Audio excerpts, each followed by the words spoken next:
సత్యసాయి జిల్లా కదిరిలో AP JAC సంఘాలు ధ్వజమెత్తారు. కదిరి ఆర్ఎన్బి బంగ్లా నుంచి అంబేద్కర్ కూడలి వరకు ర్యాలీ నిర్వహించారు. అనంతరం తహసీల్దార్ కార్యాలయానికి వెళ్లి తమ డిమాండ్లతో కూడిన వినతి పత్రాన్ని రెవెన్యూ అధికారులకు అందజేశారు. తమ డిమాండ్లను వెంటనే పరిష్కరించాలంటూ సీఎం జగన్మోహన్ రెడ్డిపై తీవ్ర స్థాయిలో మండిపడ్డారు. ఇకనైనా ప్రభుత్వం తమ సమస్యలు పరిష్కరించకపోతే జిల్లా కేంద్రాలలో పాటు చలో విజయవాడ నిరసన కార్యక్రమం చేపడతామని హెచ్చరించారు.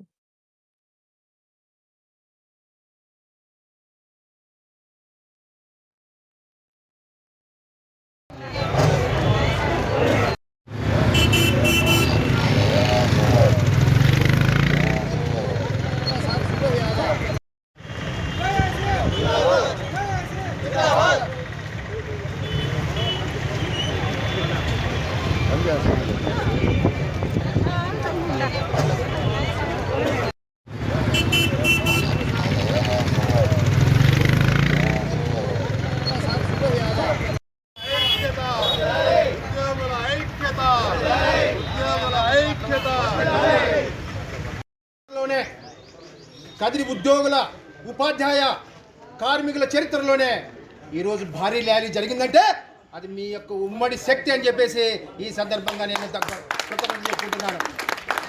మేము 2020 వరకు ఆర్టీసీ ఉద్యోగులము గర్వంగా పనిచేసే వాళ్ళం.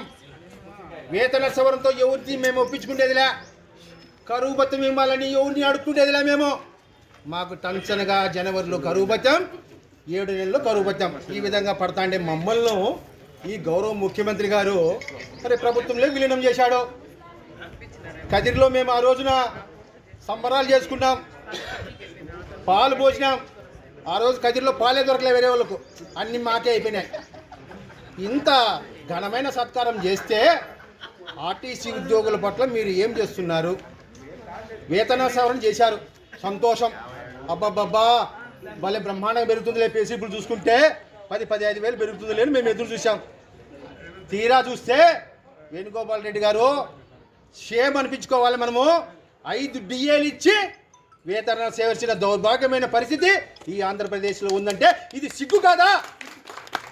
మరి డిఏలు పెండింగ్ పెట్టుకుంటా పోయి ఇప్పటికే 3 డిఏలు ఉన్నాయి కదా పెండింగ్, మరి ఈ 3కి ఇంకో 2 కలిపితే ఇంకో మొత్తం సవరణ చేస్తారా?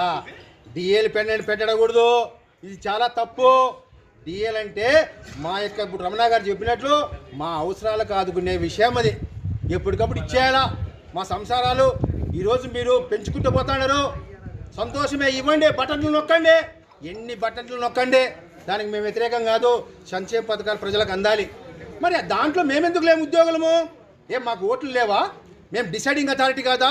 ఒక్కటే హెచ్చరిస్తున్నాం సీఎం గారు, ఈరోజు తెలంగాణలో పరిస్థితి చూడండి.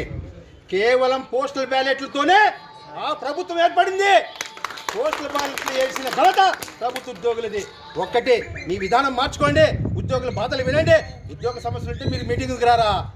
ఏపీ ఎన్జిఓ మా బండి శ్రీనివాసరావు గారి నాయకత్వంలో 2 నెలల క్రితం భారీ మీటింగ్ విజయవాడలో జరిగితే లక్షలాది మంది ఉద్యోగులు హాజరైతే మీరు వచ్చారు. ఏపీ ఎన్జిఓ చేసిన కృషి మేరకే ఆ రోజున 1/7/22 డిఏ ప్రకటించారు. ఇది మనం సగర్వంగా చెప్పుకోవాలి. మెడికల్ డిపార్ట్మెంట్లో ఉన్న ఉద్యోగస్తులకు, లేడీ ఎంప్లాయీస్కు 5 రోజుల అదనపు క్యాజువల్ లీవ్ కూడా ప్రకటింపజేసి